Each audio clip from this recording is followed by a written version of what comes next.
Is it safe to let them see this version of me? The first time I posted about my own struggle with social anxiety was May 22nd, 2022. The post was titled, "Three Things You May Not Know About Social Anxiety," shared by a board certified hypnotist who's also overcome social anxiety. Now, I have to tell you, I really did not want to hit publish. Right before I posted, my brain was flipping through an imaginary Rolodex of all the people that might see this post, all the people that didn't actually know that I suffered from social anxiety. I'm talking former clients, colleagues, ex-boyfriends, high school classmates. I was so afraid that they might see the post and say something snide. You should know, my heart began to race. My face was turning red. And I leaned away and pressed post. It felt like diving off a cliff in many ways. Now, I have to let you know, I didn't do it because I'm fearless. I did it because I know, as someone who has learned to manage social anxiety, that is taking these small steps where we can actually begin to confront those old thoughts and those old core beliefs that are actually keeping us stuck. And the thing is that for so many years, I suffered in silence. I honestly didn't know what was wrong with me other than I was just a little insecure.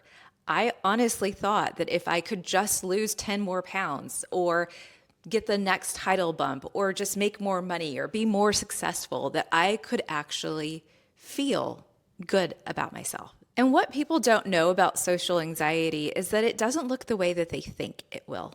Because social anxiety is that intense fear of being judged or scrutinized. And now it can show up with symptoms like blushing or sweating or feeling your heart racing or feeling those knots in your tummy. You can feel nauseous. You might even start to lose your thoughts and your mind goes blank before you're about to speak. But here's the thing that I began to realize. Most people don't actually notice that you are experiencing those symptoms, but you do feel them. So you feel like everybody can see them. And look, here's the thing. Having social anxiety actually doesn't mean that you're socially awkward.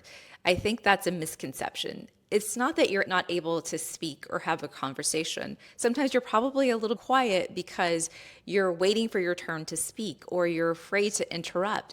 And sometimes it's that you just don't know what to say because your mind is feeling a little blank. You can be the kind of person that is warm and super sharp and knows what to do.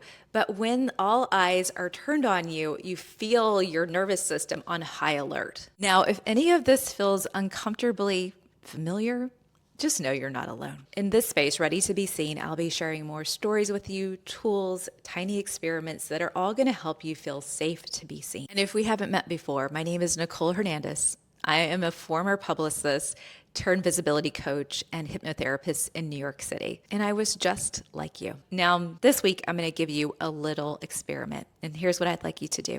You're going to download my free high frequency visibility check-in.